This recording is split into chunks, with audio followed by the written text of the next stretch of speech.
Okay चलिए start करते हैं। तो नेक्स्ट हमारा टॉपिक है refraction.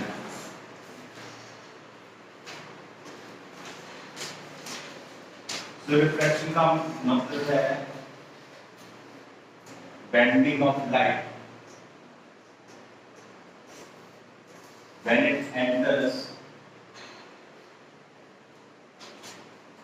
from one medium to another medium।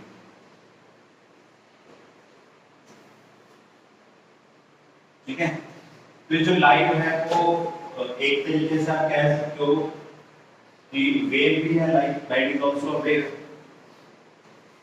Because light is wave hence V is equals to F lambda value और light wave. ठीक है, यहाँ पर V जो है वो स्पीड हो गया, स्पीड ऑफ लाइट, इसको हम V जो है ना C लिख देते हैं। स्पीड ऑफ लाइट को हम C से रिप्रेजेंट करते हैं। F जो फ्रीक्वेंसी हो गया और लैम्डा जो है वो वेवलेंथ। ठीक है, तो आपको जो यहाँ पर याद रखने वाला पॉइंट है वो ये है कि जब भी कोई लाइट एक मीडियम से दूसरे मीडियम में एंटर करती है तो उसकी फ्रीक्वेंसी का भी चेंज नहीं होता। वेवलेंथ चेंज हो जाएगी, स्पीड चेंज हो जाएगी, बट उसकी फ्रीक्वेंसी का भी चेंज नहीं होता। तो हम लिखेंगे when light enters from one medium to another medium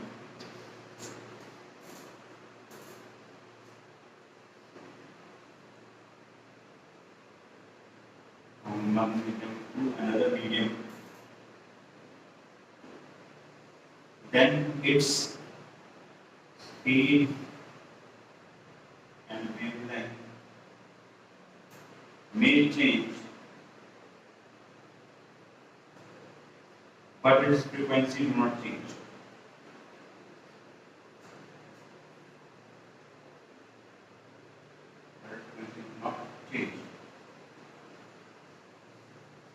ठीक है, तो ये चीज आपको याद रखनी है।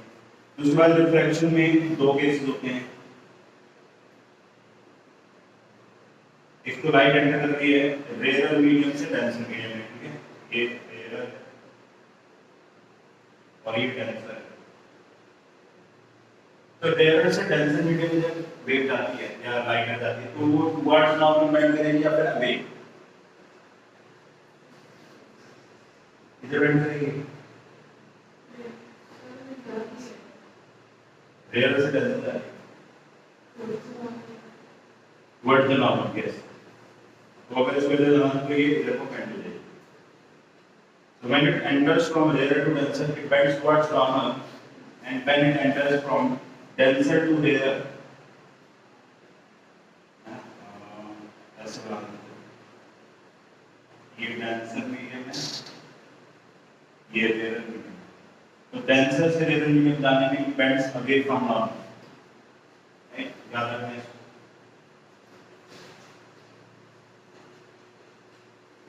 Here it bends away from normal,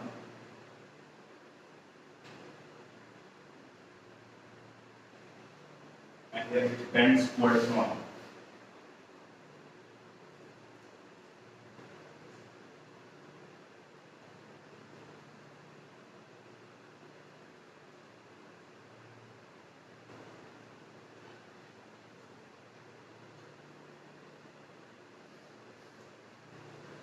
Okay, next point,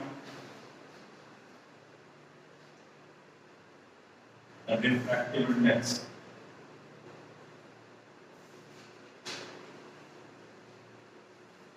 तो जो रिफ्रैक्टिव इंडेक्स है इसको हम म्यू से रिप्रेजेंट करते हैं। ठीक है, इसको हम क्या प्रोनाउंस करते हैं, mu. So refractive index is the ratio of speed of light in air or vacuum to the speed of light in medium। ठीक है, तो जो म्यू है it can be represented by C upon V। This is speed of light in vacuum or air, and this is speed in the medium.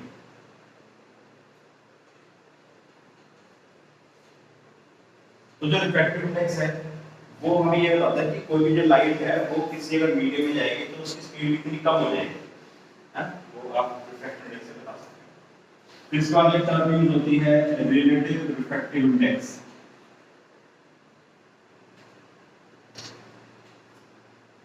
ठीक है, इसको हम mu R से रिप्रेजेंट करते हैं। तो म्यू आर या फिर अगर ऐसे लिखा हो म्यू 1, तो इसका मतलब होता है refractive index of medium 2 with respect to refractive index of medium 1. So this is refractive index medium 2 with respect to refractive index of medium 1. ठीक है, और एक बात हमें और ध्यान रखनी है, इधर देखिए सभी बच्चे, ये जो रिफ्रैक्टिव इंडेक्स है, ठीक है, म्यू इक्वल्स टू c/v है। अब देखो अलग अलग कलर जो होते हैं लाइट के, जैसे जो सन की लाइट है वो व्हाइट होती है, उसके अंदर 7 कलर्स होते हैं। अगर हम सभी कलर्स को अलग अलग कर दें, ठीक है, तो वो अलग अलग स्पीड से चलती है, राइट। तो अगर अलग अलग लाइट की स्पीड अलग अलग है तो सबके लिए रिफ्रैक्टिव इंडेक्स भी अलग होगा, राइट। तो इसका मतलब है कोई भी अगर एक मान लो एक मतलब एक मटेरियल है, जैसे मान लो ग्लास स्लैब है, तो ग्लास स्लैब का जो रिफ्रैक्टिव इंडेक्स होता है, ठीक है, वो ऐसा नहीं है कि वो उस ग्लास की प्रॉपर्टी है। Refractive index is the property of the medium and the light, यानी कि वो जो ग्लास स्लैब है उसके अंदर कौन सी लाइट एंटर कर रही है, वो कैसे इंटरैक्ट कर रही है, उसकी प्रॉपर्टी है रिफ्रैक्टिव इंडेक्स। कहने का मतलब है अलग अलग कलर के लिए रिफ्रैक्टिव इंडेक्स अलग अलग होता है सेम मटेरियल का। यानी कि ग्लास स्लैब है, उस ग्लास स्लैब में अगर येलो लाइट जाएगी तो रिफ्रैक्टिव इंडेक्स अलग होगा, रेड लाइट जाएगी तो रिफ्रैक्टिव इंडेक्स अलग होगा, ठीक है। तो कलर चेंज के साथ साथ रिफ्रैक्टिव इंडेक्स भी बदलेगा, भले ही मटेरियल सेम है लेकिन आपकी लाइट चेंज होगी तो रिफ्रैक्टिव इंडेक्स विल चेंज। तो ये बात आप अपने दिमाग से बिल्कुल एकदम क्लियर रखना कि रिफ्रैक्टिव इंडेक्स सिर्फ मटेरियल की प्रॉपर्टी नहीं होता है, it is the property of interaction of light and material, ठीक है। तो इसको हम लिख लेते हैं, refractive index is property of interaction of light with medium, hence different colors will have different refractive indices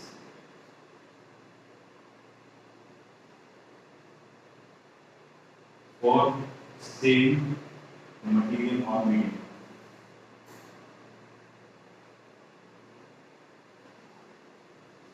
और रिफ्रैक्टिव इंडेक्स कौन से कलर का सबसे ज्यादा होगा और कौन से कलर का सबसे कम होगा वो यहाँ से पता लगा सकते हैं। जैसे ये जो V है ये एफ लैम्डा के बराबर होता है ना, इस एफ लैम्डा, तो frequency of red light and lambda of red light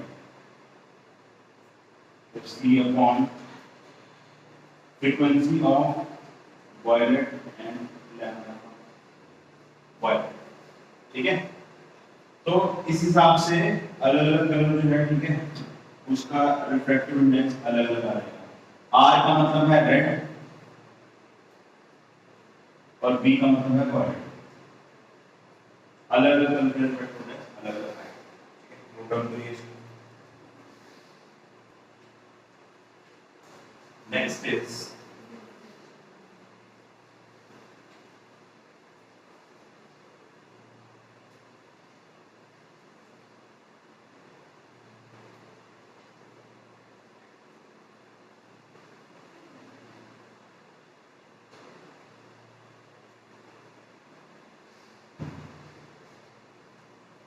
laws of refraction।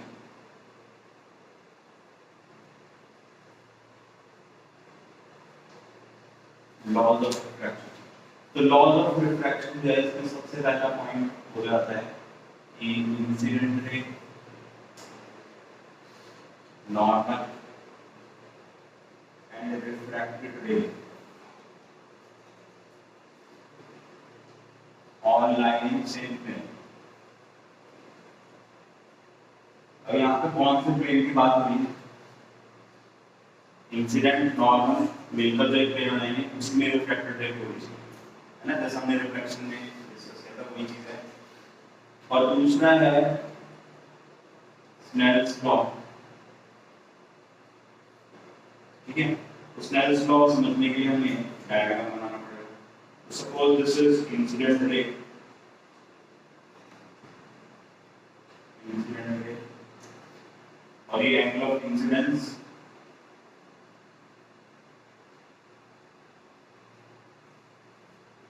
अभी light as a pendulum, this is refracted रे,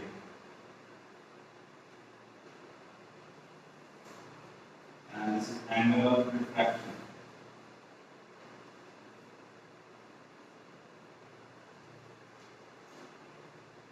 ठीक है, सो ये इसका रिफ्रैक्टिव इंडेक्स u1 है, इसका रिफ्रैक्टिव इंडेक्स u2। तो स्नेल्स लॉ जो है, ठीक है, या फिर लॉज ऑफ रिफ्रैक्शन जो है, ठीक है, उसमें एक हो जाता है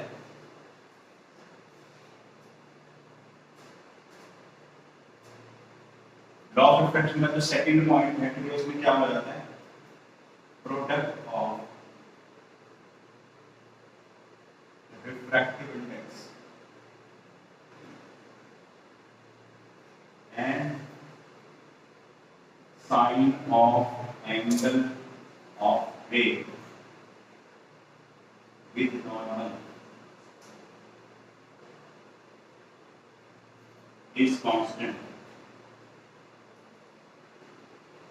कहने का मतलब ये है कि अगर हम इस इंसिडेंट रे की बात करें, इस इंसिडेंट रे का जो मीडियम है वो है u1, रिफ्रैक्टिव इंडेक्स हो गया, ठीक है। इसका हमने प्रोडक्ट किसके साथ लेना है?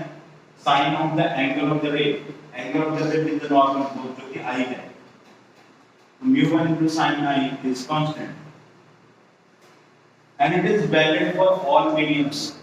तो अगर वो इस मीडियम के लिए वैलिड है तो वो इस मीडियम के लिए वैलिड होगा सेकंड वाले के लिए। तो सेकंड वाले मीडियम में क्या लिखेंगे? mu2 into sin r, यानी कि refractive index into sin of the angle of the ray with the normal जो कि r है, यहाँ हमने r लिख दिया। this should also be constant। जब ये भी कांस्टेंट के बराबर है, ये भी कांस्टेंट के बराबर है, इसका मतलब ये दोनों आपस में बराबर होने चाहिए। तो mu1 sin I is equals to mu2 sin r, and we can write it like this: sin I upon sin r is equals to mu2 by mu2। इसी को हम स्नेल्स लॉ बोलते हैं, ठीक है। नोट डाउन करिए।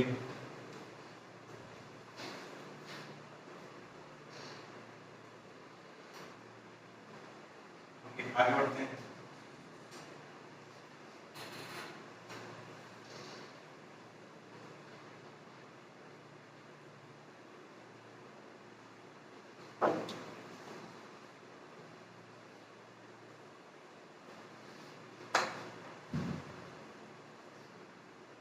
So next topic is total internal reflection।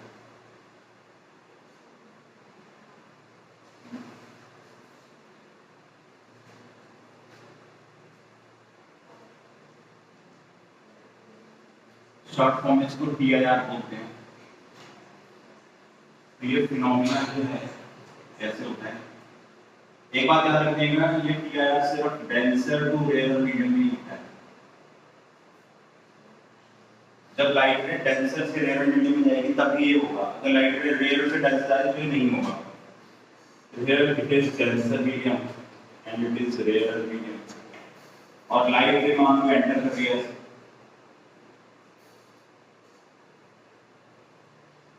तो ये एंगल I बन है ना। तो लाइट पे एंटर कर रही है, डेंसर से रेयर जा रही है, तो किधर मुड़ेगी?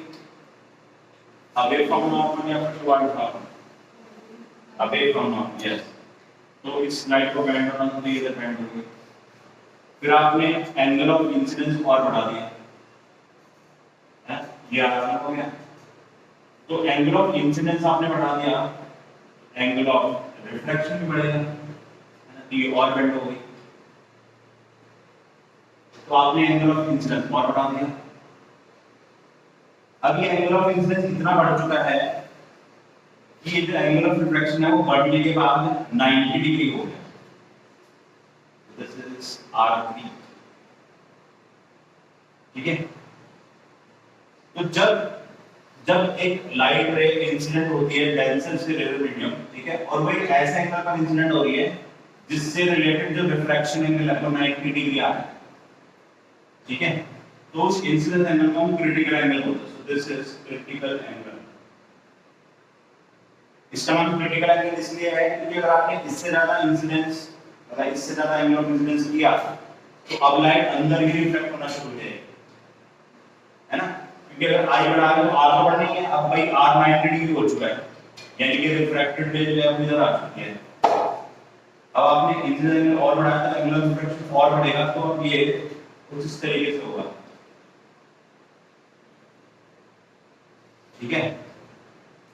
ये आपका I4 हो गया, उधर I4 और क्रिटिकल एंगल ये। तो I4 जो है, ठीक है, वो आपने क्रिटिकल एंगल से भी ज्यादा इंसिडेंस एंगल कर दिया है ना। क्रिटिकल एंगल ये वाली लाइट रे का है, आपने इससे भी ज्यादा कर दिया तो अब जो रे है वो अंदर भी रिफ्लेक्ट कर देगी। तो जब रे सेम मीडियम में रिफ्लेक्ट बैक कर रही है, जबकि ये दोनों मीडियम ट्रांसपेरेंट है, दोनों मीडियम ट्रांसपेरेंट है, तो क्या होना चाहिए था, यहाँ पर रिफ्रैक्शन होना चाहिए था, लेकिन रिफ्रैक्शन नहीं हो रहा है, यहाँ पर लाइट रिफ्लेक्ट कर रही है, ठीक है। तो इस प्रोसेस को हम बोलते हैं टोटल इंटरनल रिफ्लेक्शन। ये जो लाइट है वो टोटली इंटरनल रिफ्लेक्ट हो गई। इसको और अच्छे से समझने के लिए हम इसको बोलेंगे इंसिडेंट रे 1 I1, इससे रिलेटेड रिफ्लेक्टेड रे 1 ये I2, इससे रिलेटेड रिफ्लेक्टेड रे R2, ये I3, इससे रिलेटेड R3, ये I4, I का मतलब इंसिडेंट रे है ना, ये R, ठीक है। और देखो जैसे जैसे एंगल ऑफ इंसिडेंस बढ़ा रहा है वैसे वैसे एंगल ऑफ रिफ्लेक्शन बढ़ रहा है, ठीक है। तो जब वो अंदर भी रिफ्लेक्ट कर ले जाएगी तो इस फिनोमेना को हम टोटल इंटरनल रिफ्लेक्शन बोल देते हैं, ठीक है। अब ये जो क्रिटिकल एंगल है इसकी हमने वैल्यू कैलकुलेट करनी है, क्रिटिकल एंगल, ठीक है। तो जो क्रिटिकल एंगल है, ठीक है, वो हम लॉ ऑफ रिफ्रैक्शन पे अप्लाई करेंगे, ठीक है। लॉ ऑफ रिफ्रैक्शन अप्लाई करने के लिए इसका हम रिफ्रैक्टिव इंडेक्स म्यू1 मान लेते हैं, इसका म्यू2 मान लेते हैं। सो म्यू1 इनटू sin IC, मैं इस एंगल की बात कर रहा हूं ना, ये क्रिटिकल एंगल, क्योंकि इससे रिलेटेड रे 90 डिग्री एंगल आ रहा है रिफ्रैक्शन का। Mu one into sin IC is equal to mu two, है ना, इसका refractive index into sin 90 degree. sin 90 degree कितना होता है 1, बिल्कुल sin IC। sin IC की वैल्यू हमारे पास आ चुकी है म्यू2 अपॉन म्यू1, म्यू का अपॉन म्यू1, ठीक है। तो IC is equal to sin inverse mu two by 1। This is formula for critical angle.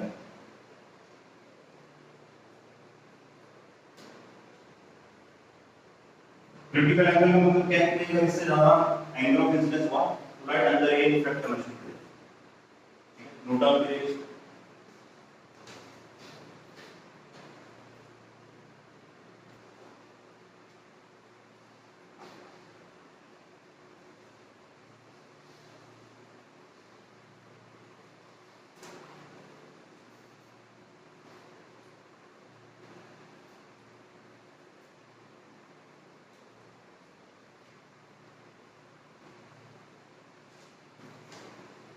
PIR पे बेस्ड एक क्वेश्चन है, ठीक है, जो NCERT का है, IIT मेंस में या नीट में सब जगह बड़ा फेमस और इम्पोर्टेंट क्वेश्चन है।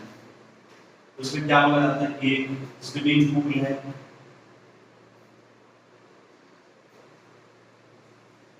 और ये क्वेश्चन आपको हर जगह मिलेगा, हर बुक में मिलेगा, हर बुलेट मिलेगा, एवरीडे अच्छी सब जगह। तो क्या आप बोलते हैं इसलिए कि एक नीचे बल्ब लगा हुआ है स्विमिंग पूल में, और ये जो बल्ब है ठीक है, इससे जो लाइट निकल रही है, इस लाइट को जब ऊपर से देखा जाता है हेलीकॉप्टर से, तो हमें लाइट का सर्कल दिखाई देता है। इस सर्कल का रेडियस बताना है, radius of circle of light.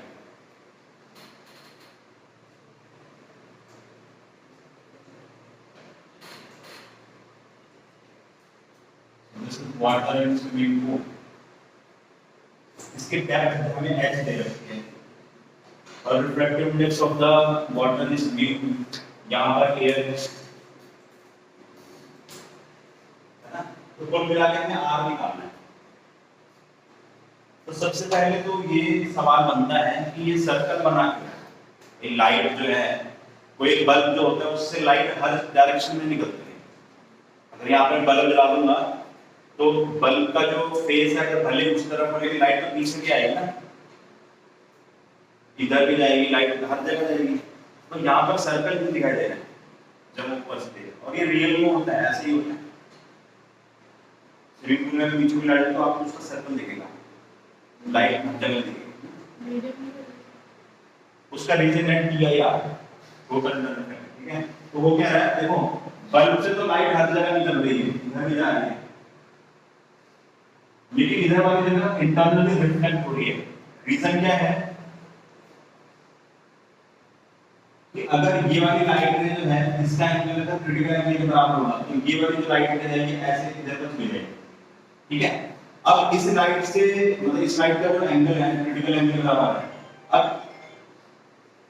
अब इससे इधर वाली जो लाइट रेज होंगी, ठीक है, उसका एंगल, जो एंगल ऑफ इंसिडेंस है वो ग्रेटर देन क्रिटिकल एंगल है। तो अभी हमने क्या डिस्कस किया था, क्रिटिकल एंगल से अगर बड़ा होगा तो वो अंदर ही रिफ्लेक्ट हो जाएगा।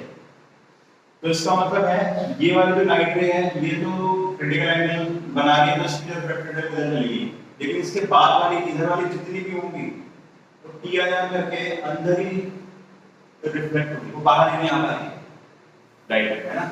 इसलिए हमें लाइट का जो सर्कल है वो दिखाई दे रहा है। सिमिलरली यहां पर भी हो रहा है, ये क्रिटिकल एंगल है, इससे रिलेटेड लाइट रेज उधर चलेगी। अब इससे इसके इधर वाली जितनी भी लाइट रेज हैं उनका जो एंगल आई है वो क्रिटिकल एंगल से बड़ा है।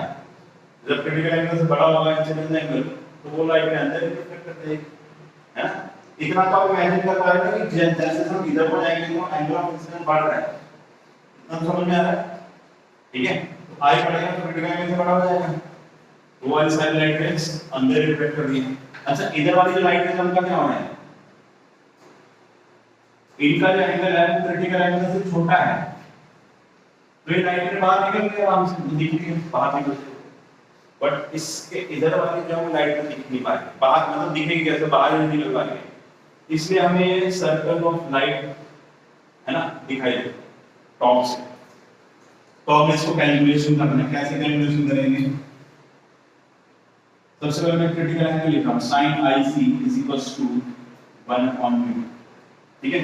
एक बात याद रखिएगा, यहाँ पर जो क्रिटिकल एंगल है इसमें जो नीचे वाला मीडियम है ये डेंसर मीडियम है और ये रेयर। रेयर का मतलब है उसका रिफ्रैक्टिव इंडेक्स कम होगा और डेंसर का मतलब उसका रिफ्रैक्टिव इंडेक्स ज्यादा।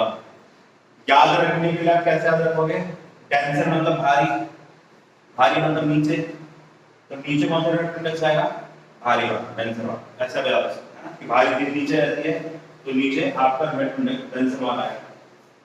तो यहाँ पर जो हल्का वाला रिफ्रैक्टिव इंडेक्स है वो एयर है, उसका हमने 1 लिख दिया, ठीक है। तो ये हमारे पास एक इक्वेशन आ गई, ठीक है। दूसरी बात, यहाँ पर हमें r की वैल्यू कैलकुलेट करनी है, तो अगर ये क्रिटिकल एंगल है तो ये भी क्रिटिकल एंगल होगा, तो tan IC, अगर वो क्रिटिकल एंगल है ये वाला, तो ये वाला क्रिटिकल एंगल होगा, है ना, ऑल्टरनेट इंटीरियर एंगल। और यहाँ पर हम इस राइट एंगल ट्रायंगल में tan IC की वैल्यू लिखना है, तो tan वैल्यू, tan होता है आपका परपेंडिकुलर बेस, परपेंडिकुलर हो जाएगा r और बेस हो जाएगा h, ठीक है।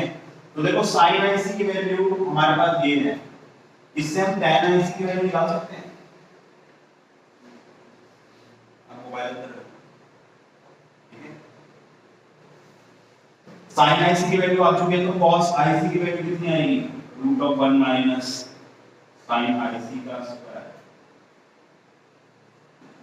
1 माइनस साइन आईसी की वैल्यू 1 अपॉन म्यू, ये बन जाएगा mu square minus 1 upon mu square whole two, ये cos आईसी की वैल्यू आ गई है ना। तो इसको और सिंपलीफाई करने से क्या बनेगा, इसमें माइनस 1, इसका रूट स्क्वायर का कैंसिल हो जाएगा, तुम्हारे पास cos आईसी की वैल्यू आ गई। तो tan आईसी की वैल्यू हो जाएगी sin IC upon cos IC, put कर देते हैं, sin आईसी की value 1 upon mu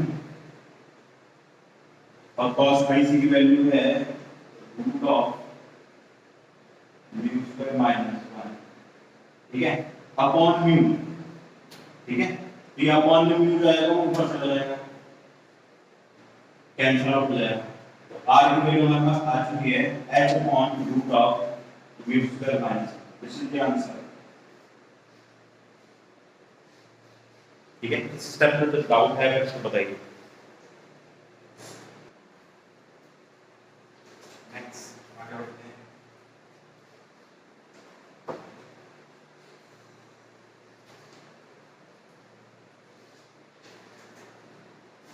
Next topic is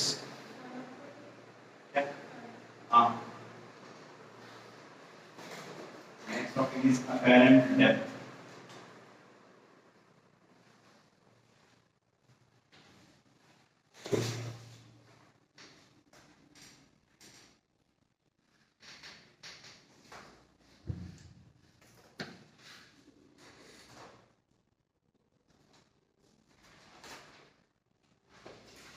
जो अपैरेंट डेप्थ है ये शायद आपने कभी फील भी किया होगा, जब पानी में स्विमिंग पूल में या फिर कोई आपने ऐसी लेक टाइप करते ना, उसमें जो डाउन में जो भी चीजें रखी होती जैसे पत्थर रखा हुआ है या कोई मछली है, वो हमें थोड़ा सा ऊपर की तरफ दिखाई देती है, फील किया है?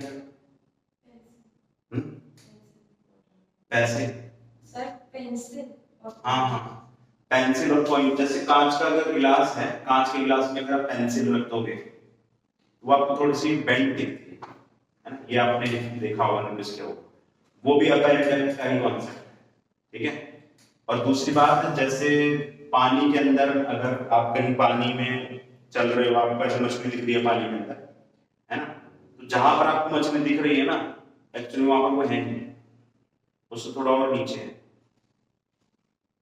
यही रीजन है कि अगर आप उस मछली को पकड़ने जाओगे ना, आपसे पकड़ नहीं जाएगी, क्योंकि आप उसको पकड़ने की कोशिश कहां करोगे, जहां वो आपको दिख रही है, लेकिन वहां पर वो है नहीं, उससे थोड़ा और नीचे है। इसी को हम बोलते हैं अपैरेंट है। अपैरेंट का मतलब है कि हमें लग रहा है कि वहां पर है, बट वो वहां पर है नहीं। ऐसा क्यों होता है वो हम देखते हैं। तो सपोज ये कंटेनर है ट्रांसपेरेंट, ठीक है, और यहाँ पर पानी का लेवल जो है वो इस तरीके से है, तो हम कॉइन से रिलेटेड बात कर लेते हैं। तो ये जो कॉइन है वो यहाँ पर बॉटम में पड़ा हुआ है। तो देखो किसी भी ऑब्जेक्ट को हम कैसे देखते हैं, किसी भी ऑब्जेक्ट को जब हम देखते हैं तो उससे निकलने वाली जो रेज हैं वो हमारी आईज तक पहुंचनी चाहिए, ठीक है। तो कॉइन जो है उसको देखने के लिए कॉइन से निकलने वाली जो रे है, ठीक है, जब वो डेंसर से रेयर में जाएगी, जो डेंसर है, ठीक है, डेंसर से रेयर जा रही है तो क्या होगा, it will bend away from normal. तो आप मान लो यहां से देख रहे हो इसको, ठीक है, तो आपको ऐसा लगेगा कि लाइट रे जो है वो यहां से आ रही है, आपको कॉइन की पोजीशन इधर दिखेगी, apparent position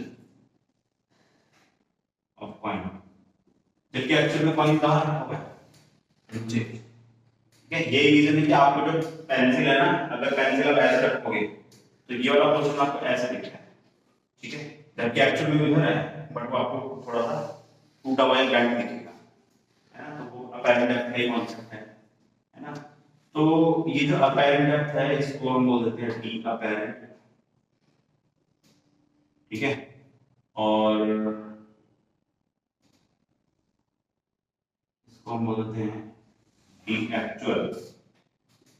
एक्चुअल डेप्थ जो है पॉइंट की वो ये है और जो हमें दिख रही है वो ये है ना। इसको हम ये डी अपैरेंट और ये डी एक्चुअल है। तो जो अपैरेंट डेप्थ होगी it always lesser than actual depth of the object. और यहाँ पर इसको हमने म्यू लिखा हुआ है, काम करते हैं ये म्यू 1 है ये म्यू 2 है, तो ये म्यू 1 का म्यू 2 है। ठीक है, इसको आप रेसिप्रोकल अगर कर दोगे, ठीक है, तो इस तरीके से actual into mu 2 by mu 1। यहाँ पर भी वो हमारा जो कॉन्सेप्ट है वो काम आएगा, क्योंकि बच्चों को बहुत सारे कंफ्यूजन होते हैं कि जो म्यू 1 म्यू 2 है इसमें से रियल कौन सा और टेंसर कौन सा है। तो टेंसर वाला किधर आएगा, नीचे है। टेंसर वाला बाहर नीचे, वो नीचे वाला जो म्यू है वो टेंसर वाला होगा। दिस इज टेंसर म्यू और ये रियल म्यू।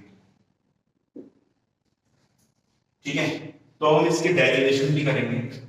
ठीक है, डेरिवेशन के लिए थोड़ा मैं और अच्छे से डायग्राम बना देता हूँ।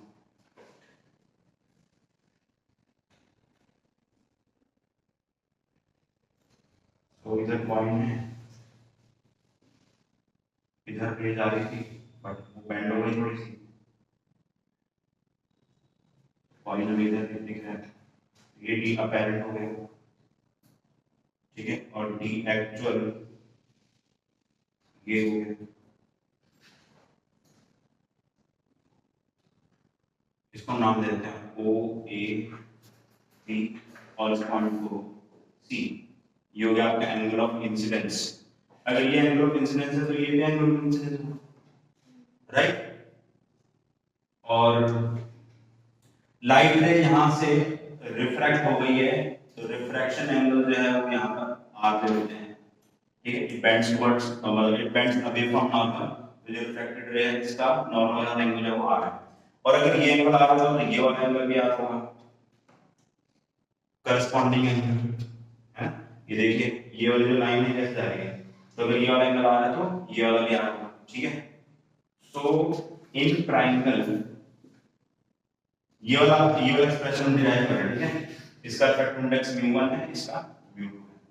सो इन ट्रायंगल AOC मतलब इस ट्रायंगल की अगर हम बात करें तो tan r किसके बराबर हो जाएगा, tan r is equal to OC upon D upon OC upon D upon. Similarly in triangle O AOC है ना, तो BOC, इन ट्रायंगल BOC का मतलब है ये राइट एंगल ट्रायंगल है, तो tan i की वैल्यू कितनी होगी, tan i हो जाएगा OC upon D actual. Now for small angles I and R, I और R यहाँ पर हम स्मॉल एंगल्स मान रहे हैं, तो tan I is nearly equal to sin I and tan R is nearly equal to sin R। ये mathematics में हम अप्रोक्सीमेशन ले सकते हैं, ये अप्रोक्सीमेशन लेकर हमारा आंसर आ जाएगा। तो tan I की जगह लिख देंगे sin I जो कि है OC अपॉन D एक्चुअल, और sin R की वैल्यू कितनी होगी है OC अपॉन D अपैरेंट। ठीक है, tan I approximately is equal to this and tan R approximately this। अब हम क्या करेंगे, हम लॉ ऑफ रिफ्रैक्शन अप्लाई करते हैं। यहाँ पर लाइट टेंसर मीडियम से रिलेटेड जा रही है। ठीक है, इस मीडियम और इस मीडियम में हम लॉ ऑफ रिफ्रैक्शन अप्लाई कर रहे हैं। So mu 1 sin I equals mu 2 sin R। sin I की वैल्यू ये है, तो sin I की वैल्यू है पुट कर देंगे, तो म्यू 1 sin I की जगह OC अपॉन D एक्चुअल और mu 2 OC upon D apparent. OC cancel, तो D apparent is equals to ये इधर चला जाएगा और ये म्यू 2 बाय म्यू 1 म्यू नीचे आ जाएगा और D एक्चुअल होगा। तो आप देख सकते हैं हमारा वो एक्सप्रेशन प्रूव हो गया ये, तो ये एक्चुअल म्यू राइट। बट ज्यादातर केस में ना जो बाहर वाला मीडियम है वो एयर होता है, तो in most of the cases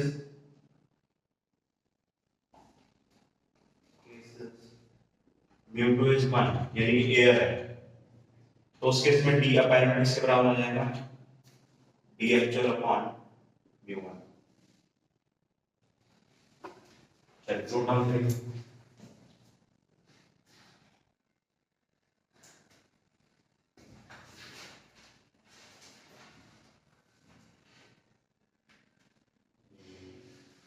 physics में या फिर टेक्निकल लैंग्वेज में जो लेटरल वर्ड है, लेटरल वर्ड का मतलब होता है कि अगर कोई एक चीज एक पर्टिकुलर डायरेक्शन में है, उस डायरेक्शन के परपेंडिकुलर डायरेक्शन को हम लेटरल बोलते हैं, ठीक है। If anything is going in this direction, this जो परपेंडिकुलर डायरेक्शन उसको लेटरल बोलते हैं। यहाँ पर जो नाम रखा गया लेटरल शिफ्ट, उसका मतलब क्या है कि जिस डायरेक्शन में लाइट जा रही है उसके परपेंडिकुलर लाइट शिफ्ट हो रही है, इसलिए इसका नाम है लेटरल शिफ्ट, ठीक है। क्या होता है यहाँ पर, देखो एक ग्लास स्लैब है और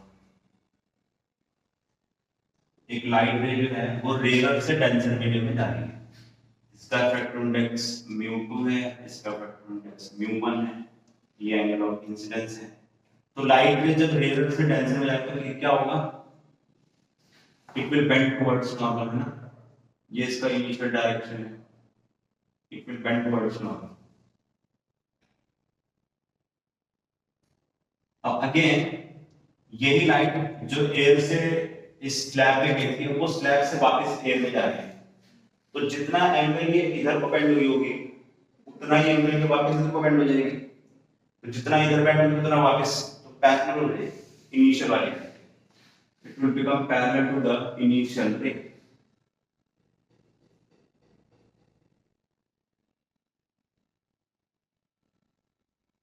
ठीक है, पैरेलल ठीक लग रही है पैरेलल। तो आप देख सकते हो ये इंसिडेंट रे है, ये इमर्जेंट रे है, इमर्जेंस रे। इमर्जेंस रे का मतलब जो इमर्ज कर रही है, मतलब बाहर निकल रही है, इसलिए इसका नाम इमर्जेंस रे हो गया है। इसको हम एंगल ई बोल देते हैं, ठीक है, ये एंगल आई है और हमें इस स्लैब की थिकनेस दे रखी है टी, थिकनेस ऑफ स्लैब, है ना। ये अगर एंगल आई है तो ये एंगल पूरा आर होता है, एंगल ऑफ रिफ्रैक्शन, सॉरी ये वाला आर, है ना। नॉर्मल के साथ इस रिफ्रैक्टर का एंगल, ये एंगल ऑफ रिफ्रैक्शन हो गया, ये एंगल ऑफ इंसिडेंस हो गया, राइट। और अब देखिए ये वाली लाइन ऐसे जा रही है, ये नॉर्मल है, तो ये जो पूरा एंगल है वो आई के बराबर होना चाहिए, है ना, ये पूरा एंगल आई होना चाहिए, वर्टिकली अपोजिट एंगल हो गया ना, ये वाली लाइन ऐसे जा रही सीधी और ये ऐसे जा रही है, तो अगर इसके बीच में एंगल आई है तो ये पूरा एंगल आई होना चाहिए, है ना। लेकिन मुझे ये वाला एंगल चाहिए, तो आई में से आर माइनस कर दो, ये एंगल मिल जाएगा। यहाँ तक सबको समझ में आ रहा है ना। ये पूरा एंगल जो है ये वर्टिकली अपोजिट एंगल ये आर के बराबर है, सॉरी आई के बराबर है, इस complete angle is I. Okay ठीक है, तो यहां से भी परपेंडिकुलर गिरा है, तो इसको हम नाम दे देते हैं ए बी सी और ये हो गया डी, ठीक है। राइट एंगल ट्रायंगल हमारा है A B C, in right angle triangle A B C, इस ट्रायंगल की बात हो रही है ना, राइट एंगल ट्रायंगल। अच्छा लेटर शिफ्ट क्या होगा यहाँ पर, लेटर शिफ्ट का मतलब है कि ये जो लाइट रे है ये अपनी डायरेक्शन से परपेंडिकुलर की तरफ शिफ्ट हो चुकी है, ठीक है। तो कुल मिला के हमें ये कैलकुलेट करना है डी, ये डी डिस्टेंस, इसी को हम लेटरल शिफ्ट बोलते हैं, ठीक है। थिकनेस ऑफ स्लैब हम ये मान लेते हैं, ठीक है। तो कुल मिला के डी निकालना है, we have to find D. तो in triangle A B C sine of I minus R, ये वाला जो ट्रायंगल है इसमें मैं इस वाले एंगल का दूं, तो sine of this angle is perpendicular और हाइपोटेन्यूज, परपेंडिकुलर हो गया डी, और हाइपोटेन्यूज हो गया ए बी, और हमें डी कैलकुलेट करना था, तो डी की वैल्यू कितनी आ गई, A B into sine of I minus R. ठीक है, लेकिन अभी हमारे डी की वैल्यू नहीं है क्योंकि ए बी हमें पता नहीं है, वी डोंट नो ए, तो ए बी की वैल्यू हम कैलकुलेट कर लेते हैं। ठीक है, सो इधर देखिए, in triangle A B D, ये एक और राइट एंगल ट्रायंगल है A B D, this is the right angle triangle in triangle A B D. A B D triangle में अगर हम cos r की वैल्यू लिखें, cos r, इस एंगल की बात हो रही है, और इस राइट एंगल ट्रायंगल में cos r की वैल्यू लिखना, cos का मतलब होता है बेस अपॉन हाइपोटेन्यूज, तो बेस है आपका t और हाइपोटेन्यूज है ab, तो यहां से मेरे पास ab की वैल्यू आ जाएगी t अपॉन cos r। इस ab की वैल्यू को मैं यहां पे पुट कर दूंगा, तो मेरा जो लेटरल शिफ्ट है वो आ जाएगा,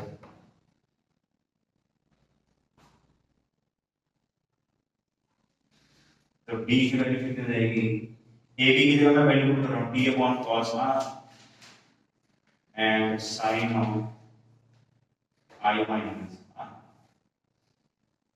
ठीक है, तो यहां पर मेरे पास i एंगल तो गिवन है, r is not given, we can calculate r कैसे, mu1 sin i is equal to mu2 sin r, तो यहां से आपको r मिल जाएगा, r मिल जाएगा तो आप यहां पर वैल्यू पुट कर सकते हैं। मैं लिख देता हूं फाइंड r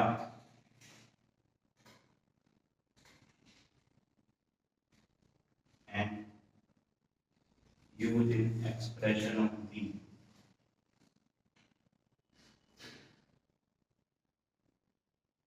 ये मैं अलग से इसलिए लिख रहा हूं क्योंकि ना कई क्वेश्चन में i और r दे रखे होते हैं और कई क्वेश्चन में नहीं दिए होते, कई क्वेश्चन अगर नहीं दिए हुए तो आपको r जो है वो इस स्नैपशॉट लगा के निकाल सकते हो, वो यहाँ पर आप आएंगे। ठीक है, तो आज हम यही खत्म करेंगे।